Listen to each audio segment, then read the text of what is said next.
Warning: the following video contains explicit language, which may be offensive to some viewers or inappropriate for children. The content within this video is intended for mature audiences only. Are you ready?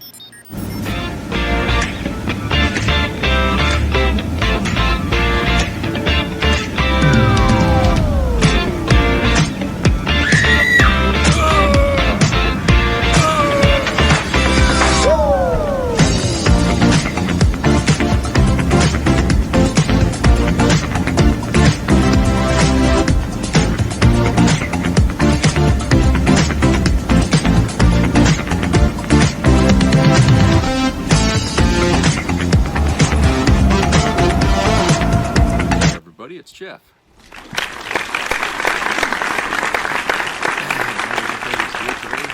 It rained all day here in Maine. We had a beautiful sunny day yesterday, and today it's a cloudy, rainy mess.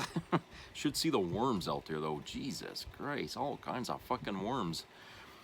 Big ones, you know, night crawlers. Christ, everywhere. Parking lot's just full of them. You almost can't step anywhere in the parking lot without stepping on a fucking worm. One wonders though why worms get themselves on the concrete. I mean, wouldn't they naturally want to stay where the ground is soft so they can burrow back in the holes? I mean, why do they end up on the parking lot? You know, I just don't get that. You know, it's not like we're getting heavy rain, but I don't know. So, got a couple of videos here.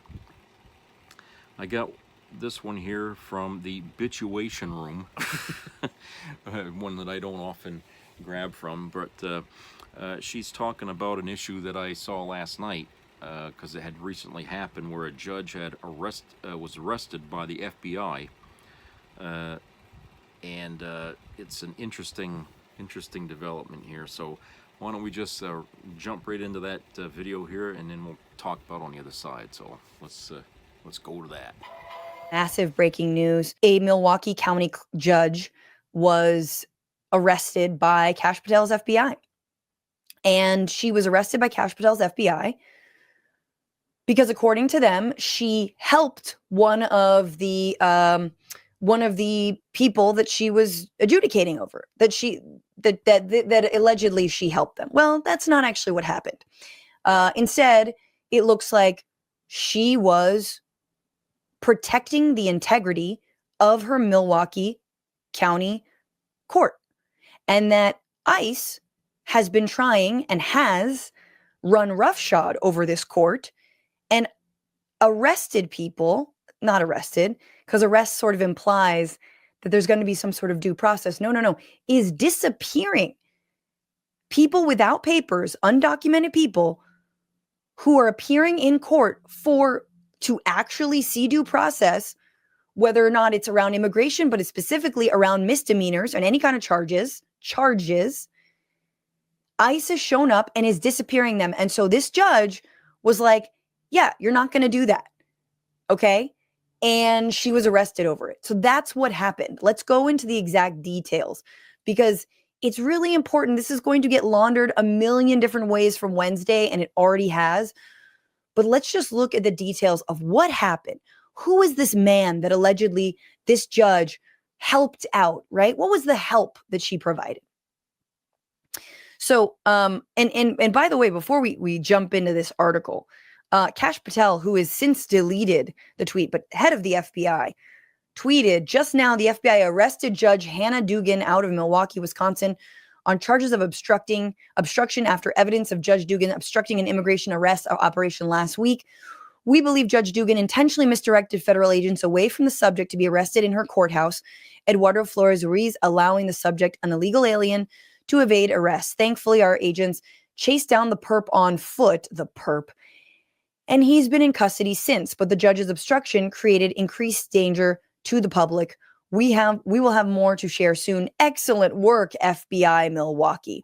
Now, I don't know if anyone from any law enforcement agency or anyone in the National Guard or the military might be listening to the sound of my voice, but if you are, disobey. It is okay for you to disobey, and you should. What is happening is absolutely illegal. The arresting of judges in their own court is illegal. And in fact, should this judge have been found to have done something wrong, and we'll talk about the details in 1 second, there are processes, judicial processes. There is an oversight. You basically file like a case, a complaint against this judge. Then there is a review of that judge. But in no world do FBI agents arrest the judge. That's not what happens if there seems to be some sort of, a malpractice with a judge. So that just FYI, like there's actual processes for how this should happen and how it should not happen if there was even anything that was done that was out of line. But here we go. Milwaukee Journal-Sentinel. ICE officials have arrested and detained a Mexican immigrant accused of misdemeanor battery after he appeared before Milwaukee County Circuit Judge Hannah Dugan on April 18th. Eduardo Flores Ruiz, 30, is listed as being in ICE custody at Dodge Detention Facility in Juneau, according to federal online detainee locator systems. State records show Flores Ruiz, a native of Mexico, appeared before Dugan for a pre-trial conference early on April 18th on 3 misdemeanor counts of battery. The FBI is now looking into whether Dugan tried to help an undocumented immigrant avoid arrest after that person appeared in her courtroom last week. Officials have not yet identified the defendant, but Flores Ruiz appears to match the description. It's not clear what his legal status is. So number one, we actually don't fully know what his status is. To be more explicit, we don't know if he has an order to not be removed from this country, if he has an open asylum claim, if he is, I don't know, maybe he's a green card holder, if he's married to a citizen. All of these things we don't know, or if he's undocumented, which, again, you have a right to exist and live your life even if you don't have papers. Like, I refuse to say that this person should be disappeared by the FBI. Why? Because that is the way that our immigration system in this country works, and that is the way our judicial system in this country works. So let's talk about what those misdemeanors were and why actually Judge Dugan was trying to get real accountability for someone who maybe did something wrong. But what was it? Dugan declined to discuss the investigation. She also wouldn't say if she's hired an attorney. She said she couldn't answer additional questions because she was headed into a judge's meeting. ICE officials referred any questions about Flores Ruiz's arrest to the FBI. A spokeswoman for the FBI's Milwaukee office declined to comment further and referred the Journal-Sentinel to its previous statement. Okay, so we don't got nothing. In emails to judges, Chief Milwaukee County Circuit Judge Carl Ashley said ICE agents came to the Milwaukee County Courthouse on April 18th with an arrest warrant. But his note made no mention of Dugan, the defendant's name, or any federal investigation into her contact. According to Ashley's April 18th email, ICE agents showed up to the courthouse in the morning and identified themselves to security. They then went to the 6th floor where Dugan's courtroom is located. They were asked whether they had a warrant, and the agents presented the warrant, as well as their identification, Ashley's email says. They were asked to go to the chief judge's office. They complied. They presented a warrant, which we copied. Ashley said the ICE agents were asked to wait until the court hearing had concluded. All of the agents' actions, he said, were, quote, consistent with our draft policies, but we're still in the process of conferring on the draft. But Dugan responded to the email saying that a, quote, warrant was not presented in the hallway on the 6th floor. Sources say, so the spokesperson for the FBI is saying something different than the judge is saying. The judge is saying there wasn't a warrant. Sources say Dugan didn't hide the defendant and his attorney in a jury deliberation room, as other media have said. So other media outlets are like, this judge hid an illegal. No, that's not what happened. Rather, sources say, when ICE officials left to talk with the chief judge on the same floor, Dugan took the pair to a side door in the courtroom, directed them down a private hallway and into the public area on the 6th floor. Last week's arrest marked at least the 3rd time in months that federal immigration agents have come to the courthouse with arrest warrants. In March and early April, 2 people were arrested by ICE officials in the hallways of the courthouse. What does that mean? It means this judge was trying to adjudicate not immigration status, but misdemeanors, trying to get justice. What if there was a victim involved? What if there needed to be accountability? She was trying, what if this person whatever, all of the cases surrounding it. She's trying to get adequate justice if the charges that are brought bear out. Right? These people, and we'll talk about exactly what happened. Because when you read misdemeanor, you're like, oh, wow. Well, misdemeanor can also be blocking traffic. Okay. So she's the presiding judge in this courtroom. And ICE agents are basically, you can't actually do justice here. You can't do due process. The defendants, they're not going to have anything. The lawyers, it doesn't matter because we're just going to disappear these people. We're disappearing them. We don't care about their immigration status. We may or may not have a warrant. We're just going to run roughshod over your whole shit right here. Following the earlier arrests in the courthouse, county officials and stakeholders expressed concerns about the impact of ICE's presence on immigrants accessing the justice system and other services at the courthouse. Quote, the last thing we want to do is interfere with legal process or sow doubt in those summoned to the courthouse about whether or not they will receive fair, impartial justice, Milwaukee County Executive David Crowley said at the time. Records show that Dugan, who handles misdemeanor cases, had 25 cases on the morning of April 18th. Flores Ruiz's was set for 8:30. He does not appear to have had any other state or federal criminal offenses for charges. Okay, so what was it? According to the criminal complaint, Flores Ruiz is charged with 3 counts of misdemeanor battery.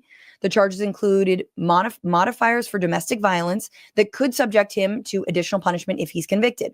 The case stems from a fight on March 12th between 2 roommates at a home on the 3900 block of West Villette Street. No one answered the door when the Journal-Sentinel visited his residences on April 23rd. The criminal complaint said a fight occurred after Flores Ruiz was accused of playing music too loudly in the home. The complaint alleges Flores Ruiz punched another person 30 times and then struck a woman who tried to break up the fight. It's unclear how long Flores Ruiz may have lived at the West Side residence. One of the victims told police on the night of the fight that Flores Ruiz was just a friend that was staying the night. Police went back to the residence the next day. Both victims revised their statement, saying he actually lives there and had been living there for the past year. Okay. Court records show that he was placed on an order to have no contact with the victims and a witness in the case. He appeared in Dugan's courtroom on April 18th for a pretrial conference where defendant and their lawyer met with a prosecutor to work out an agreement to resolve the case, potentially avoiding a trial. He was represented by a public defender at the hearing. The Wisconsin State Public Defender's Office declined to comment when contacted on April 23rd. In a statement, State Representative Ryan Clancy praised Dugan for her actions, saying she used her position, quote, to protect someone from an agency that has repeatedly, flagrantly abused its own power. So the fact that this Representative Ryan Clancy is sticking up for this judge is excellent. Clancy also said, we cannot have a functional legal system if people are justifiably afraid to show up for legal proceedings, especially when ICE agents have already repeatedly grabbed people off the streets in retaliation for speech and free association without even obtaining the proper warrants. An alderman, Bob Donovan, expressed outrage, Republican, saying that Dugan may have helped an undocumented immigrant evade arrests and federal agents. All my years of Milwaukee politics and public safety issues, working with cops, district attorneys, and judges, I've never seen a more irresponsible act by an officer of the court, let alone a judge, if true. Okay, this is like, I need to, even if you believe that migrant crime, if you believe that that is a particular category that is somehow different and browner and more Latino and, you know what I mean? Like, and tastier and, it's, just like a Latino lover of crime. Like, you know what I'm saying? Like, even if you believe that there's a special subsect of migrant crime, which there is not, and obviously I'm being facetious, and undocumented people commit crimes at a far lesser rate than others, wouldn't you want there to be due process in that person's case? Or do you just want there to be no justice? Okay, so goodbye. So then they get, what are you going to go? You're going to black site them? You're going to put them in CCOT? Or are you going to deport them to a country that's not theirs? Are you going to deport them back to Mexico? What if they're a danger? That's Mexico's problem. Do you understand what I'm saying? Like, meanwhile, look at the video that I did about Bukele. It looks like part of a couple of the people who actually were gang members in that flight, on that flight from the United States to Secot in El Salvador, were actually people who Bukele wanted to shut up. They were in proceedings in this country to be held responsible for some of their crimes, and Bukele just wanted that nipped in the bud because they might talk. And part of what they might say is, oh yeah, Bukele struck deals with the gangs in order for them to vote for him and to get their communities to vote for him. So do you understand what I'm saying? We are going after people who got into a fight because of loud music, right? As if they are these like horrible, heinous, evil people, and we're intercepting any justice that they might face for said fight, or any kind of, there is a defendant in this case, in order to say, no, we're just going to deport them, which, and I swear to God, how many times am I going to say this in the next however long, which necessarily makes it so much more likely that a defendant would never come forward, would never call the police, and if someone was violent, we would never know about it. ICE are little bitches. They don't do investigations. They show up at the courthouse where there's a misdemeanor hearings going on, and they just, go after low-hanging fruit. They're going to the Home Depots. They don't care. They will literally intercept justice and then make it look like this judge was giving extra favor. No, this judge wanted to do her job in her courthouse. It's truly wild. Here's Pam Bondi somehow defending it, really looking like just dressed like it's wine o'clock somewhere. Look at this outfit. Look at this like Sky Mall ass, Temu ass outfit here. Madam What's happened to our judiciary is beyond me. Yeah, so when the American public hears this and they think... What's happened to the judiciary is beyond me. What about the Supreme Court? Is that a compromised left-wing Supreme Court that ruled 9-0 Kilmar Abrego Garcia should be home? Is that the judiciary you're talking about? These were once upstanding people in their communities and their professions, and they put it all on the line for this. I mean, have you dug into their motive? Like, what inspired them to carry out these acts and harbor criminals? They're deranged is all I can think of. I cannot believe. I think some of these judges think they are beyond and above the law, and they are not. And we're sending a very strong message today. If you are harboring a fugitive, we don't care who you are. If you are helping hide one, if you are giving a TDA member guns, anyone who is illegally in this country, we will come after you and we will prosecute you. So again, the language of terrorism, if you're harboring anybody in this country, I mean, now we're going after judges. So just be honest. Either you believe in the Constitution or you don't. And if you don't, which they don't, just say it. The Constitution sucks. Due process is BS, unless it's for someone accused of sexual assault or trafficking. In which case, got to let it play out before we make any judgments and extradite them to the United States. Welcome, Tate brothers. It's just amazing. Like, I love that the last time we heard this much about due process, it was all these misogynists defending, abusers. Due process. And now they're like, what? What do you mean? No, we mean due process for rapists, not for like day laborers. Day laborers don't do. What have day laborers done? Rapists contribute to the economy. What's going on? I'll tell you, if I was that judge, the minute she gets back into the courtroom there, I'd issue an arrest warrant for her kidnapping.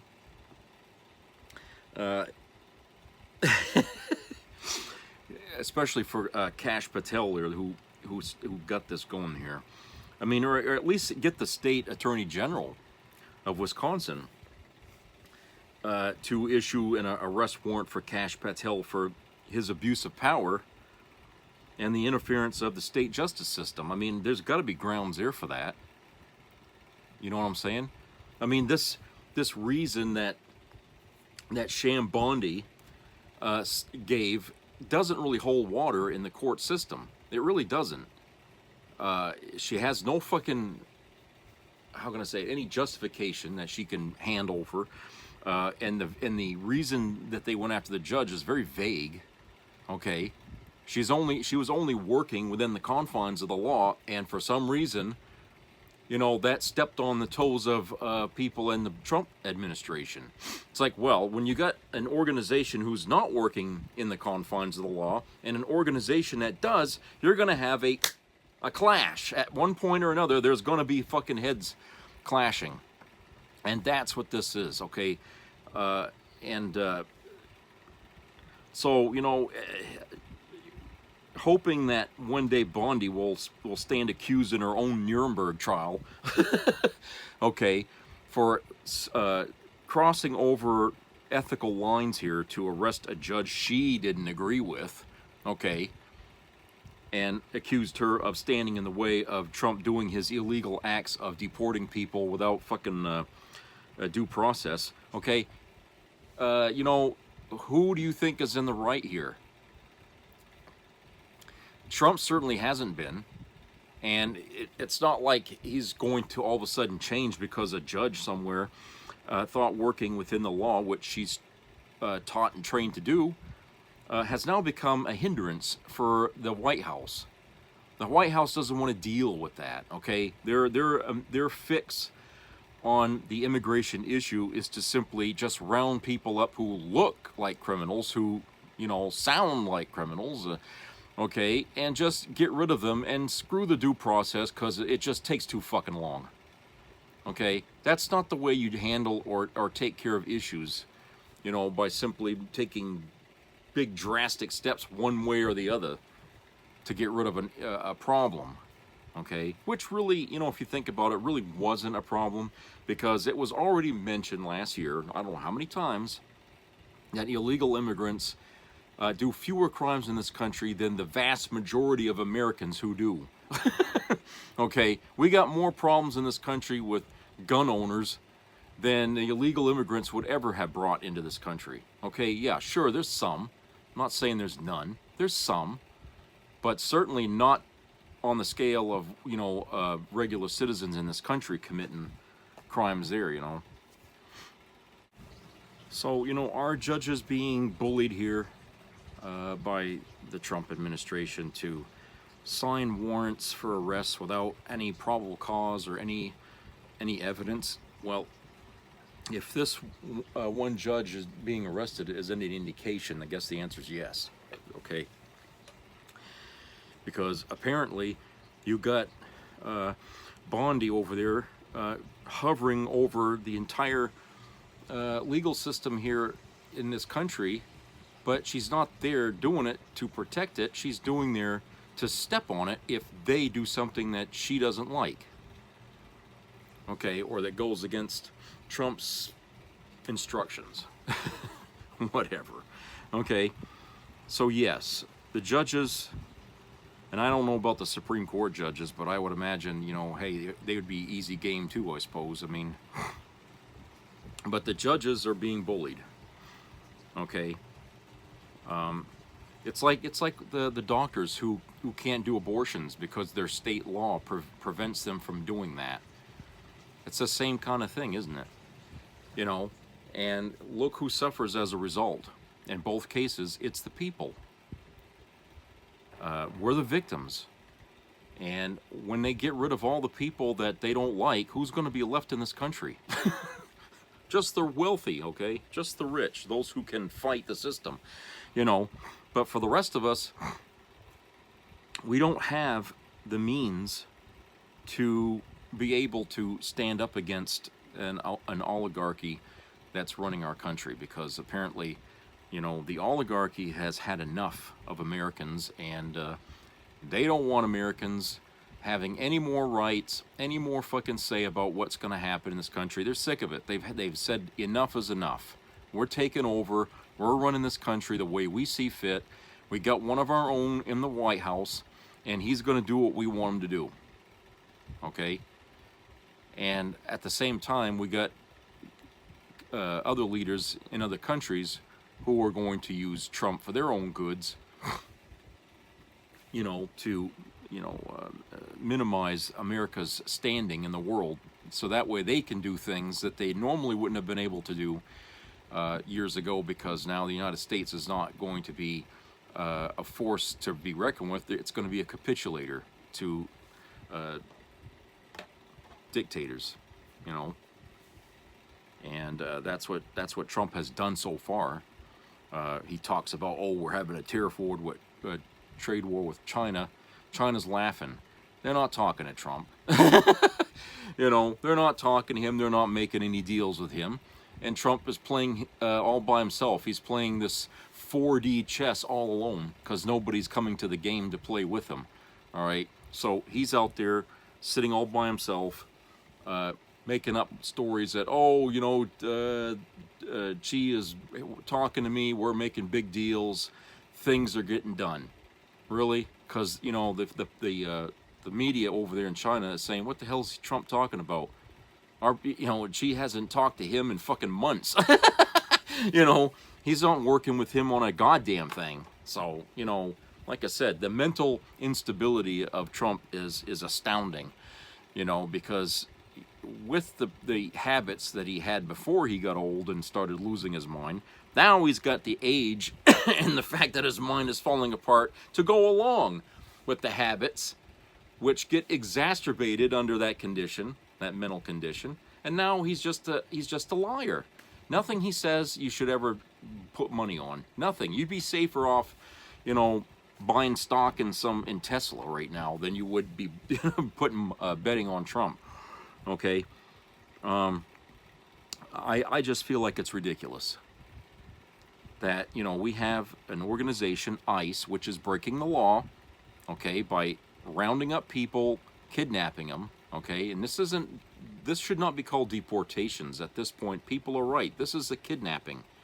This is a kidnapping scam that's going on in our country, using our own ICE division out there to perpetrate it. And they're doing this without due process, which makes it illegal, okay, if the rule of law means anything to people anymore. But as long as it's still in the books, it's illegal, okay? And so by doing this and sending them to another country, that you can add another charge of human trafficking, because that is illegal. Because these people did not go under their consent. They've been kidnapped and sent to... Women have been putting up with that in this country for years.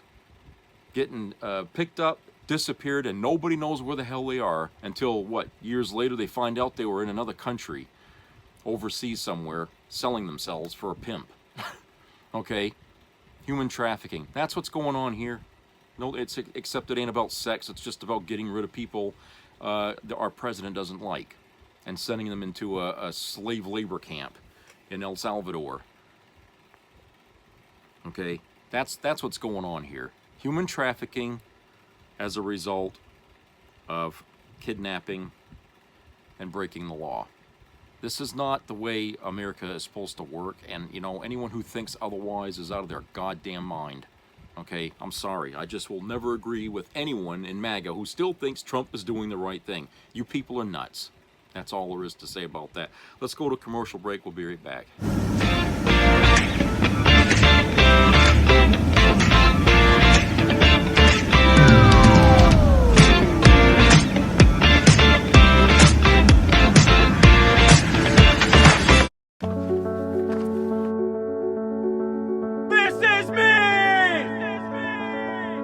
I'm Alex Curtis. I'm a lobsterman in Maine, and this is me. I'm Roxy Sugar, and this is me.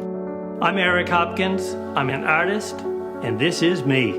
This is me. Me. This is me. This is me. At the end of the journey, the main thing is you, original.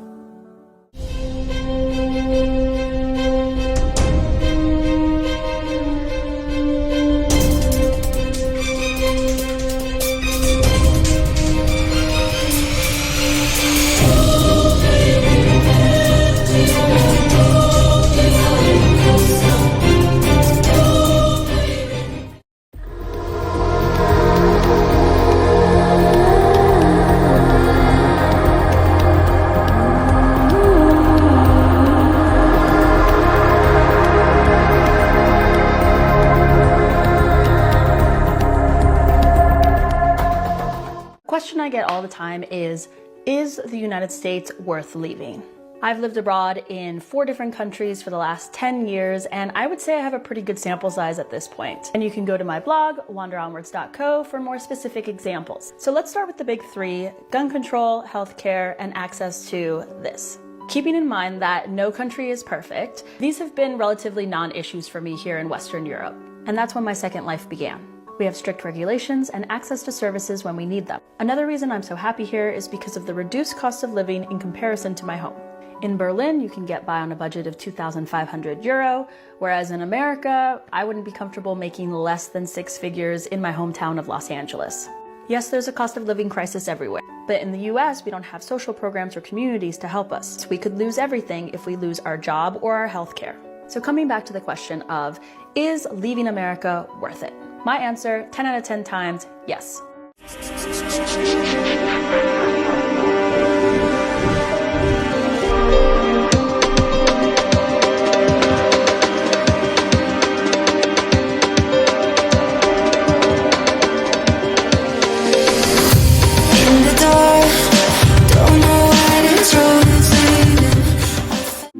When American troops perish in the line of duty, the remains are treated with the greatest honor and quiet dignity.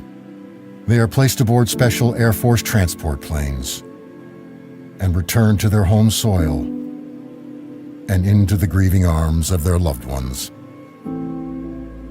4 U.S. service members defending our interests and alliances in Europe perished last week. Every president has accepted the responsibility to greet our fallen heroes. It doesn't matter the party. Where is their president today? Golfing. Again. So as the families of these 4 lost heroes contemplate life without their husbands, brothers, fathers, or sons, Donald Trump is showing them the respect he thinks they deserve by golfing. Again.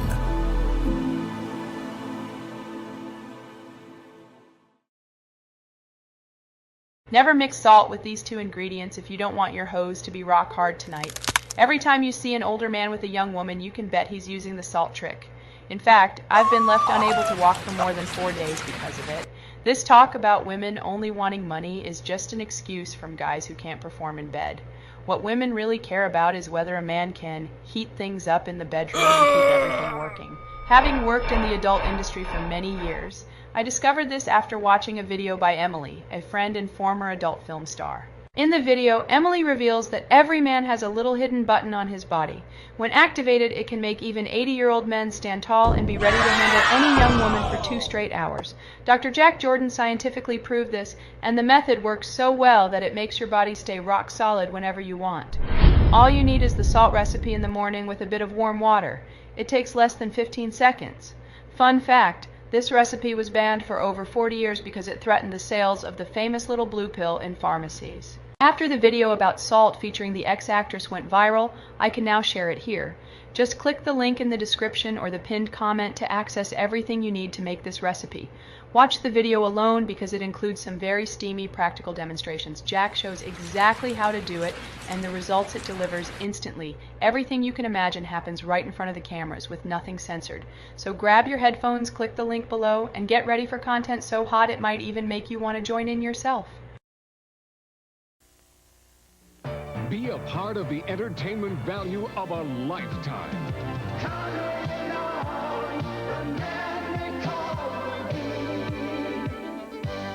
I loved it. It was the best performance I've seen in a lifetime. I loved the show. I liked it very much. He's a very entertaining man. It's well worth the money. Now appearing in Charlottetown, coming to Halifax November 6th to the 18th, and St. John November 20th through the 26th.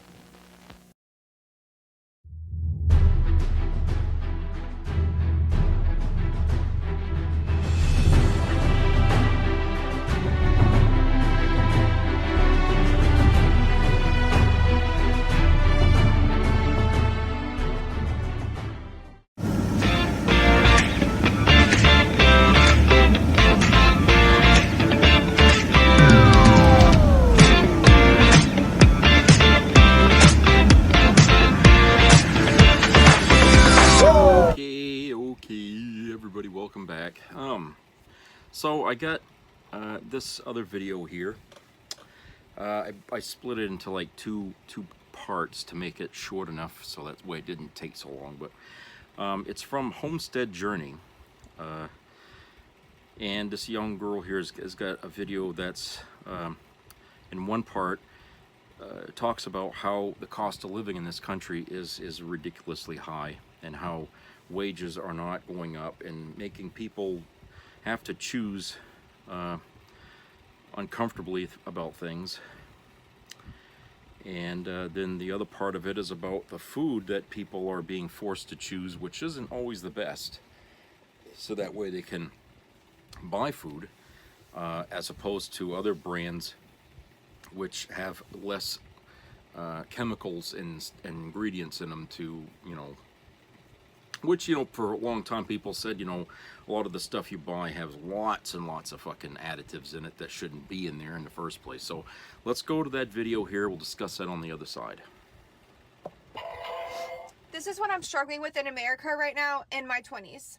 Why is everything so expensive? Why am I making more money waitressing than I would make using my college degree? I barely have a life. I have 2 days off and I work Wednesday to Sunday, doubling just to pay my bills. At 22 years old, all of my bills are in my name. I have no help. How are y'all affording housing? In Myrtle Beach, a 1-bedroom apartment is $1,500. How are y'all getting insurance, going to the doctor, getting medicine? And then some of us are trying to be TikTok influencers. Who knows where that's going to get me? Me and my boyfriend are saving, but we barely see each other during the week, and it feels like we're working our out for nothing. Do we need to move somewhere for a better job opportunity that we don't know about? Do any of y'all really know what you want to do with your life right now? It is so scary being in America right now. What am I doing wrong? I work every day and I'm still broke. Like, I have a decent job, I make some decent money, but I live out here in Cali. Like, bro, as soon as I get paid, I have all these bills stacked up, bro, that shit wipes me clean. Like, fuck, I got no money left over. Making $100,000 a year doesn't get you anywhere nowadays. Hi guys, I'm really stressed today. I just went to the grocery store, bought 10 items, and it was $80 freaking already. I literally have $10 left on my account. So a little backstory. I got laid off from my job a month ago. And I've been applying for jobs months before I got laid off. Sent out hundreds of resumes already. Applied to hundreds of jobs on the internet, remote and on-site. Tailored my resume to every position that I applied using ChatGPT. Went to only a few interviews. And still nothing. Like, what the f is going on with America right now? Like, it's so freaking hard to live here. Like, I'm gonna stay positive. I'm gonna keep applying for jobs. I'm gonna keep showing up. But man, my bills are not going to wait. Y'all, I just went today and got my driver's license renewed, my car tags renewed, picked up 2 prescriptions, and got a few groceries. To say that I'm completely broke now is an understatement. So I'm going to have to go home and start selling off my furniture to be able to live the rest of the month. I mean, that's just, it's unbelievable. And my heart hurts today. Truly hurts for people who are not able. And we're living in some rough times, really rough times. And we need to be praying for all those around us who are not as fortunate as we are to be able to do the things that we need to do. I'm not talking about extras. I'm not talking about going on vacation and doing fun things. I'm talking about living, taking care of your vehicle if you can even afford a vehicle, putting groceries on the table, buying medicine, the things you have to do. It's sad. It's very sad. Yeah, it's a really sad thing here. You know, we have a generation that is right now trying to survive in the US, and they're doing it at a time that it is so difficult with the rising costs. I really do feel for the younger generation and even for the older generation. I mean, you're hearing the stories here that it's just so difficult right now. You go and do a few things and it's like your bank account is empty. And that is the reality. Money goes by so quickly. And the reason why is because primarily, in my opinion, wages have not kept up here in the US. That's a fact. And also the cost of everything has gone up so dramatically that right now it's just not lining up. It's really, really, really difficult to make ends meet. And you do have to start learning to do with less. Take out the luxuries in life, take out the unnecessary vacations, the unnecessary spending, take out the wants, and really just focus on the needs. And even just by getting the needs, purchasing the needs, taking care of your needs, even that really starts to draw people broke. And I'm seeing more and more that people are having a harder time to cope with this because it's getting too stressful. And even though this has been going on for years now, and if the pot continues to boil, I really believe things are just going to get a lot worse because people are already living on the edge, and you already can not afford something extra to happen or something extra to come up without just kind of going in the hole.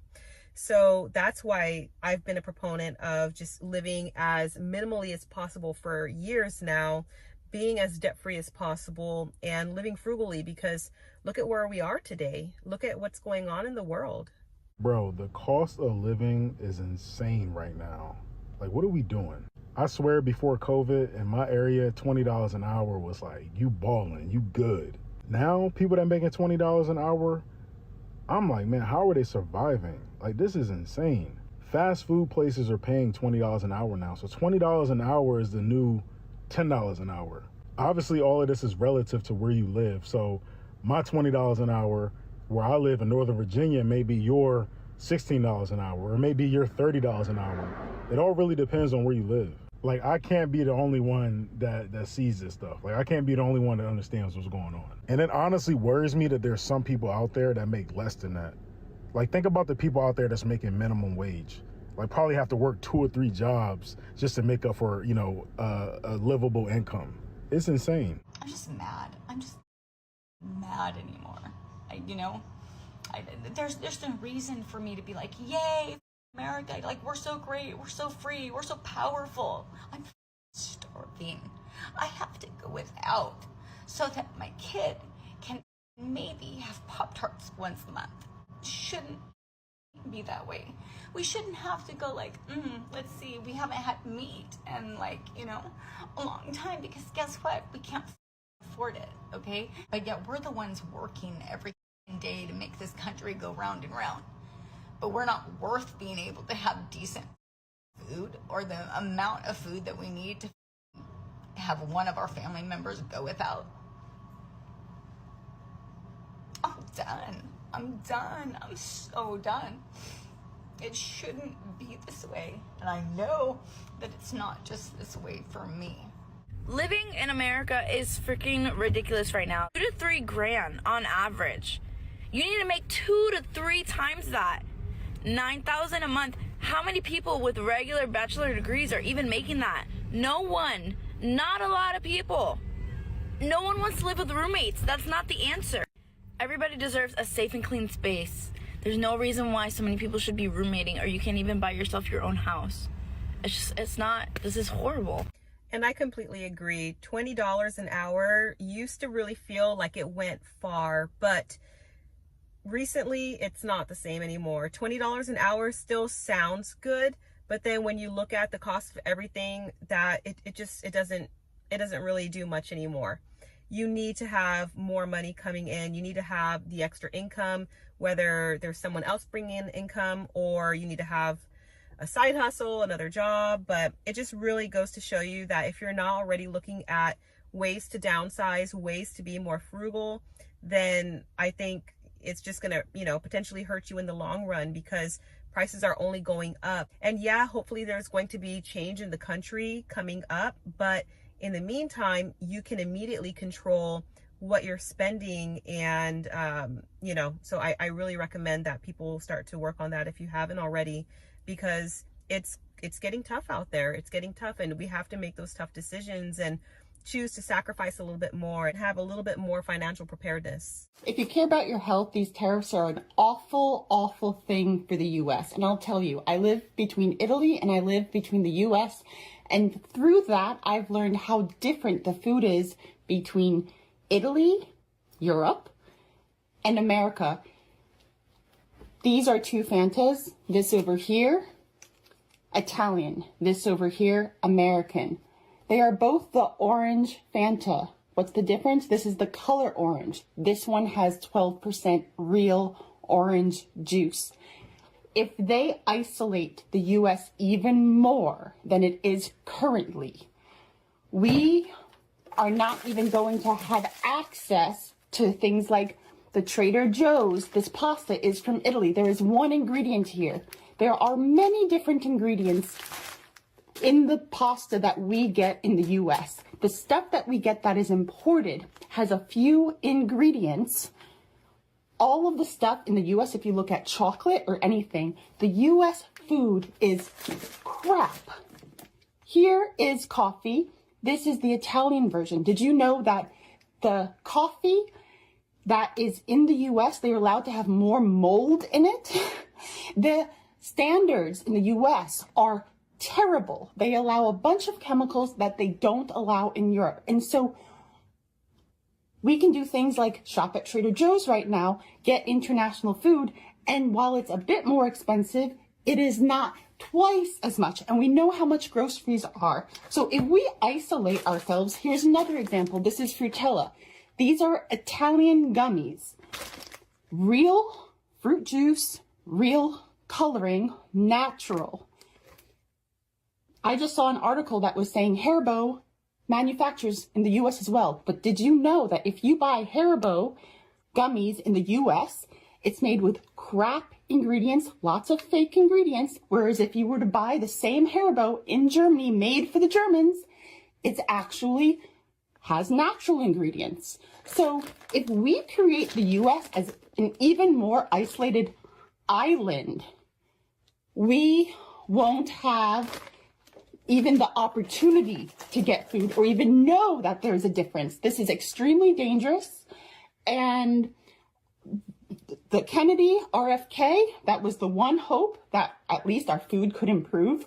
But this is going to make it so much worse. So if you care about having access to somewhat reasonable food that's higher quality, this is not a good sign, because already the food in Italy is so much better than in the US, and people don't even know the difference. This has something like 4 ingredients.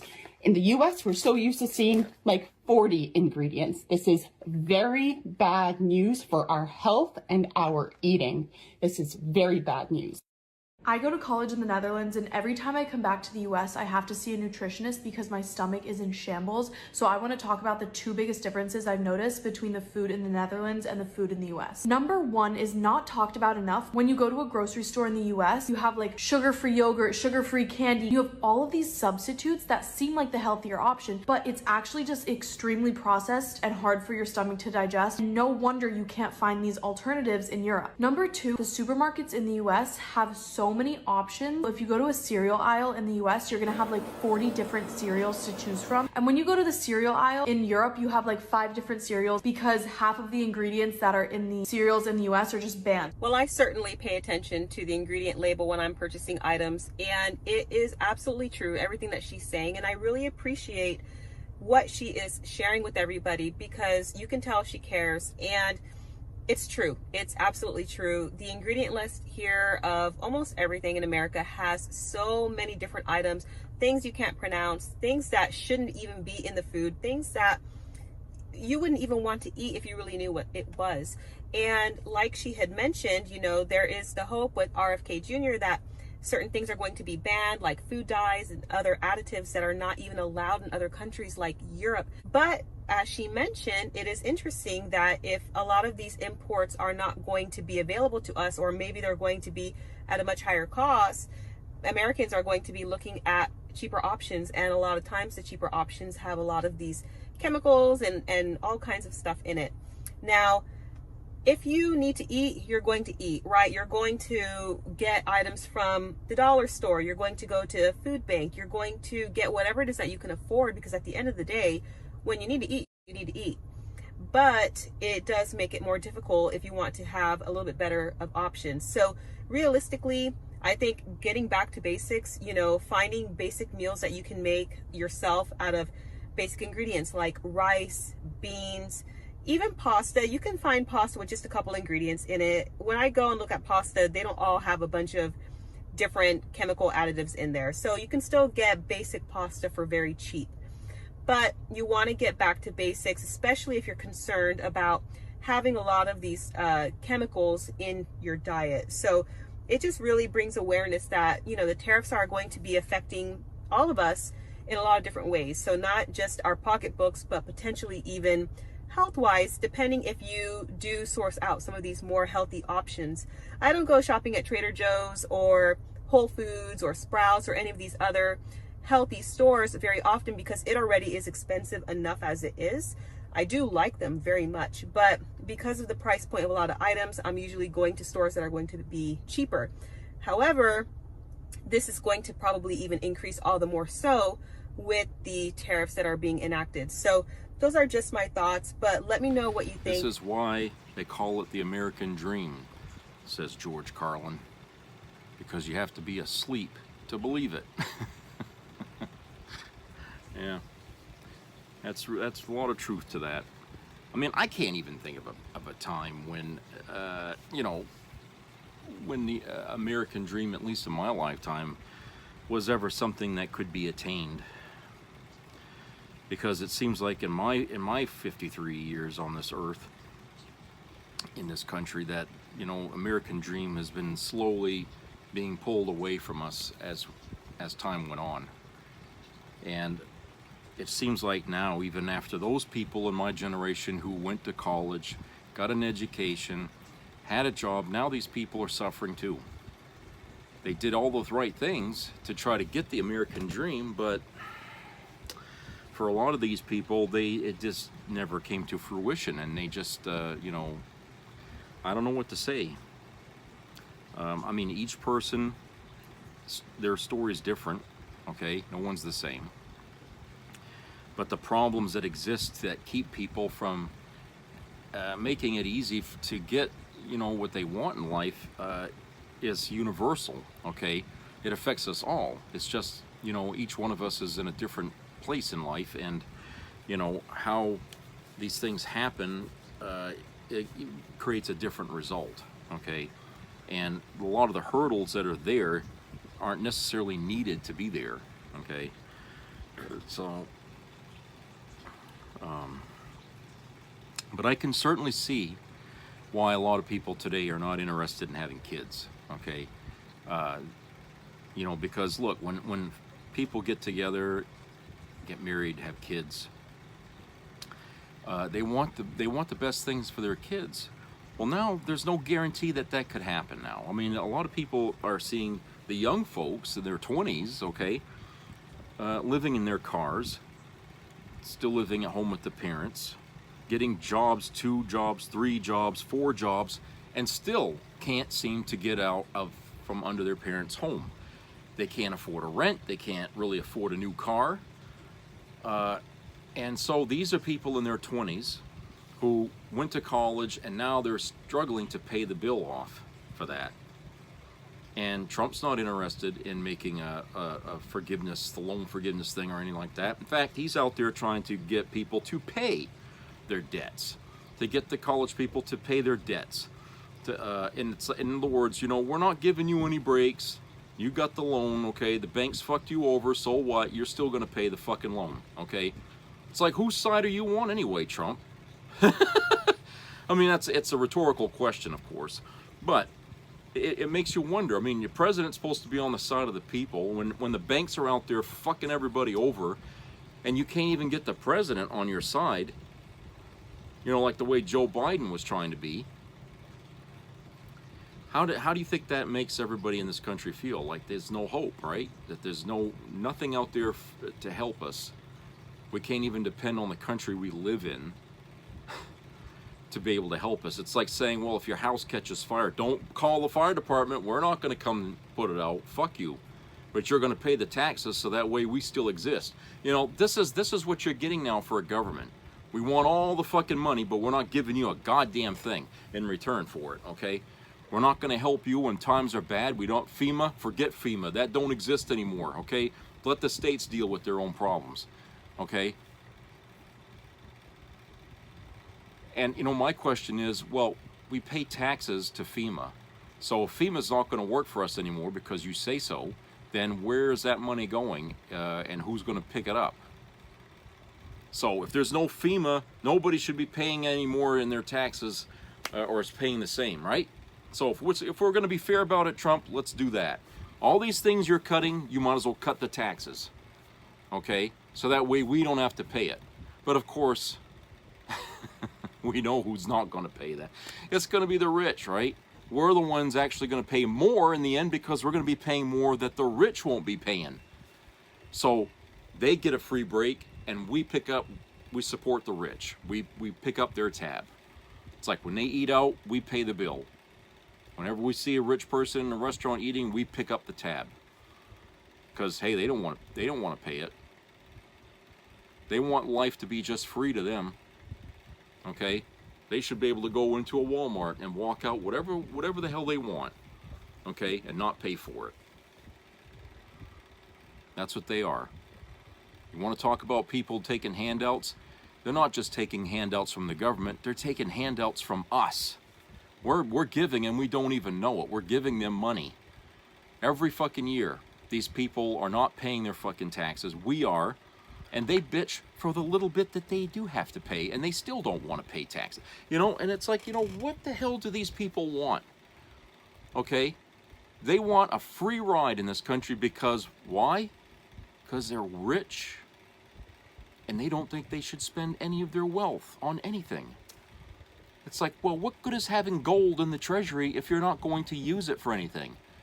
We might as well just go back to bartering. If you're not going to spend your money and invest in the country, okay, then what's the point of having money at all? We might as well just go back to bartering, okay, which I think would be probably a good idea in these times for us, not the rich, but for us. Okay, I say, look, if there is any fucking way at all that we can detach ourselves from the clamp of our economy, that's a good thing. Think about that. Our lives are held by the throat because we have to make money in order to live. Well, what if we don't have to make money anymore to live? What if people decide, you know what, we're just going to trade. We're going to do a trade. We're going to have, what do you want to call it, a black market or something, where people just barter back and forth, okay? What was it Leonard Nimoy said? Okay, when we share, we have more, right? Well, when people stop using the dollar to buy things, who do you think that impacts? Okay, certainly they're not going to like that. But, like I said, for the rest of us who are finding it hard to buy the basics, okay, maybe it's time we started to get into our own little economy for the poor people in this country. We start growing our own vegetables. We start, you know, doing other things, you know, to supplement what we're not going to be spending money, actual money on. You know, people out there that like to fix vehicles on their own or something like that. Instead of spending money to get these things, we barter. We trade for something, okay? Something we have, they need. Something they have, we need, okay, to get it. In parts of the world, that goes on, you know. You know, and I just feel like, you know, I mean, they're telling people today to avoid credit cards, to avoid going to the bank for loans, okay? All right, well, that's just as good as saying stay the hell away from money. Because once you get yourself involved in it, you're never going to get out from under it. Okay? And so, we did this during the Great Depression. People did a lot of bartering. Okay? Even the wealthy did it. People were selling furniture and all kinds of goodies and stuff like that. Okay, of course, they needed the money to pay taxes and stuff, but other people were just bartering, you know, trade this for food or this for something else, something they needed. Okay, that went on. This kept going on during the Depression, and it existed. Nobody stopped it. Okay, but it went on, and I think in a lot of ways, I think a lot of us are going to have to revisit that. Okay, if we're going to survive, because right now, forget about vacations, forget about spending money frivolously on junk.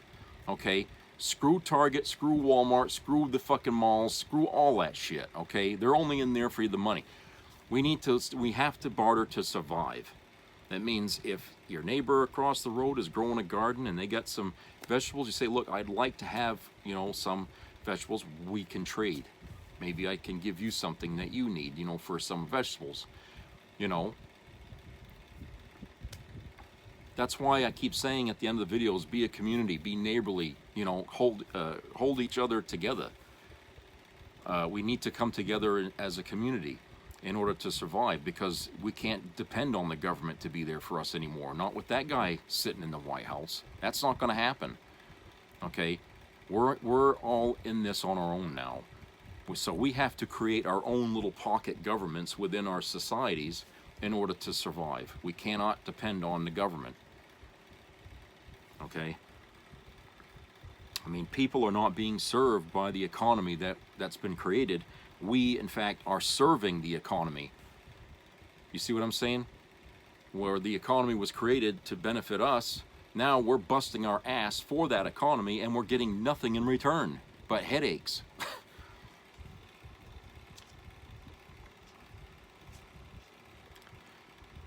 You know, I find it kind of weird that, as you know, you listen to people talk about the economy on the news, they keep using the word recession, but the last word they'll use is depression, which a lot of people are already saying we're in now. In some parts of America, it already is that way. Okay,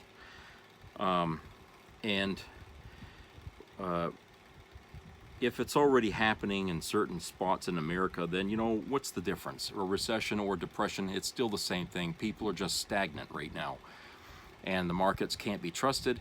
There's very little moving going on, and I'm not talking about physically moving, but I'm talking about the money moving. There's very little anything going on, and Trump's got his hands blocking everything in trade. Okay, and the rest of the world is punishing us for what we have done.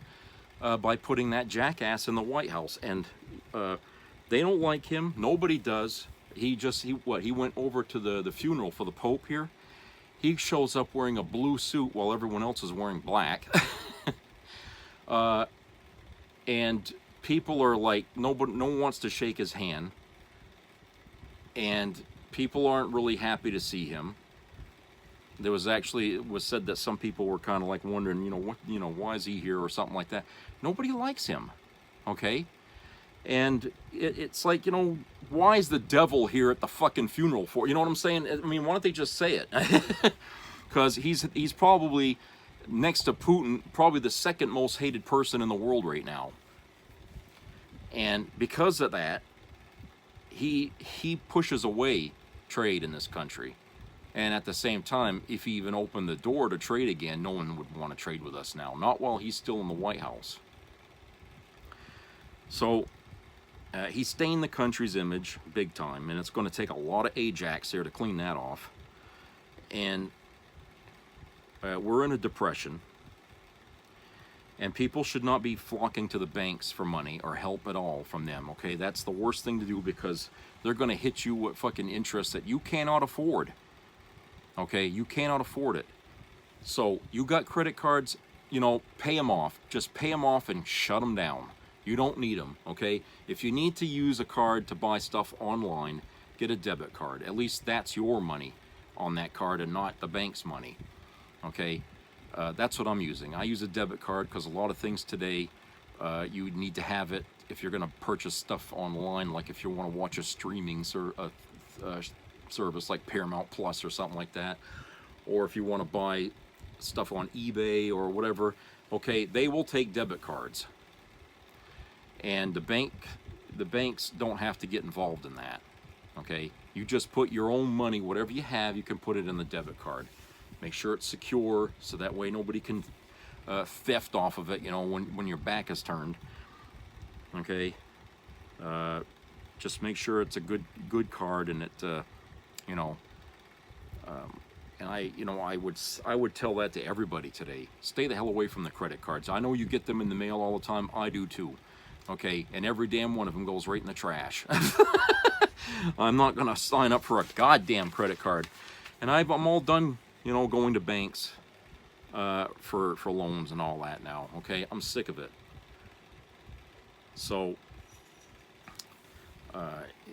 it's just like I said, it's the economy. It's like a python. It keeps you wrapped in it. And I'm trying to suggest that maybe the python doesn't have as big a grip on us as we think it does. That we could easily just, you know, get away from it and not become enslaved by the economy, which has become more of like the guy with the whip, and we're all the slaves. You know, it used to be that we have the economy to help us, and now all we're doing is working for it. Okay. You know, and when people have nothing left to lose in this country, that's a bad thing for the government. It really is. Think about that. When your people are already pissed off, and then you start taking away things they have, and then they start taking things away from themselves that they can't hold on to anymore. These people are now not just angry, they're fanatical. And when they feel like they've got nothing left to lose, that's when shit hits the fan. Okay? That's a lesson no government seems to understand.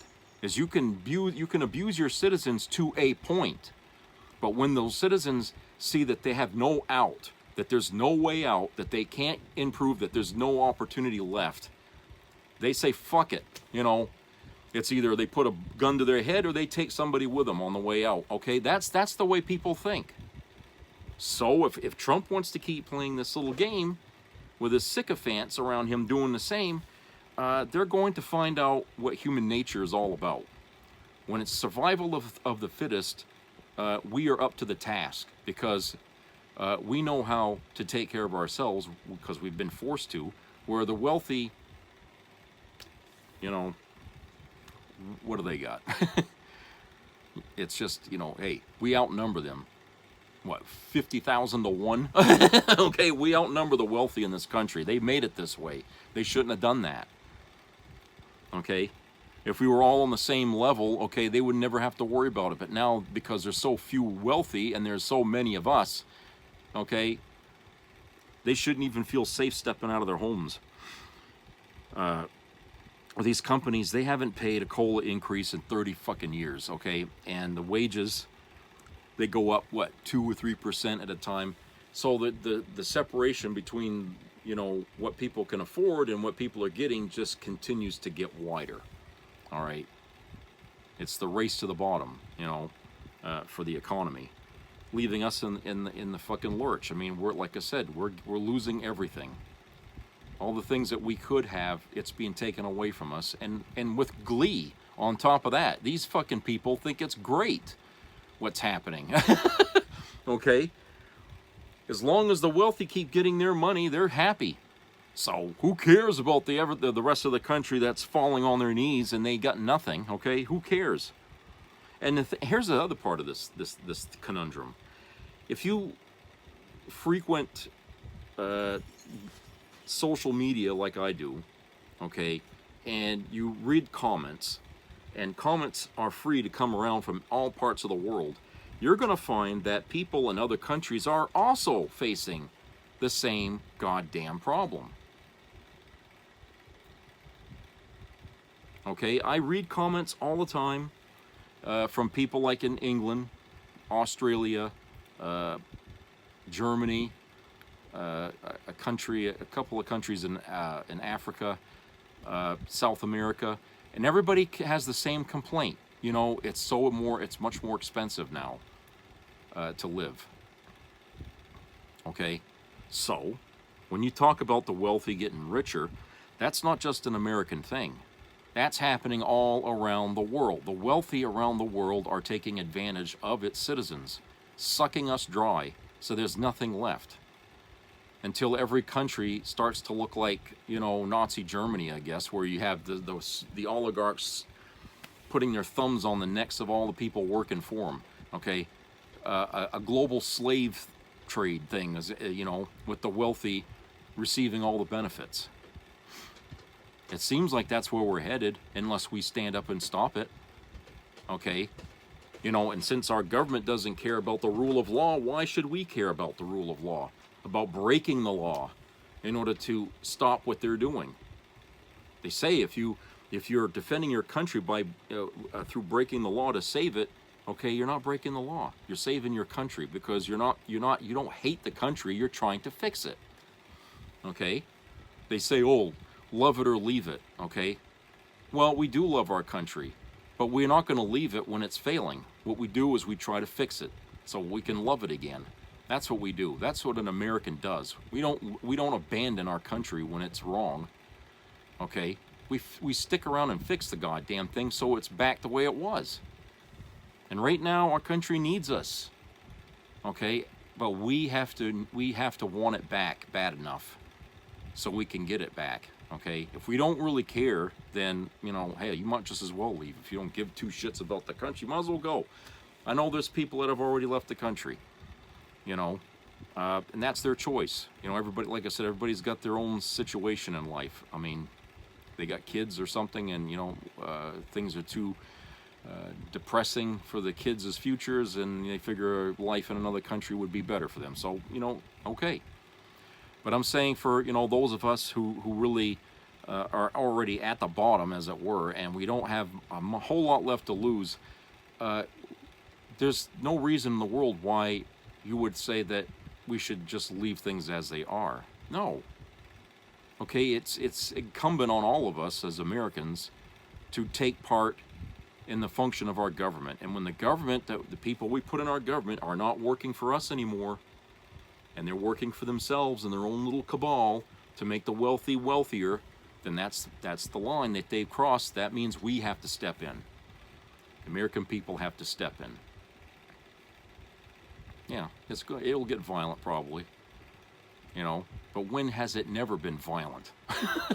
Okay, when has it never been violent? How many wars have already been fought just in my lifetime? How many men have we sent off to fight in wars for this country in my lifetime? How many have we lost? And then even before my lifetime, we fought in so many fucking wars, okay? So when has it never been violent? Every person that comes into this country or born in this, they figure, oh, well, I'll never have to, you know, sacrifice for the country because it's already been done. No. Freedom comes with a price, constant vigilance, and you have to be ready, okay, to fight.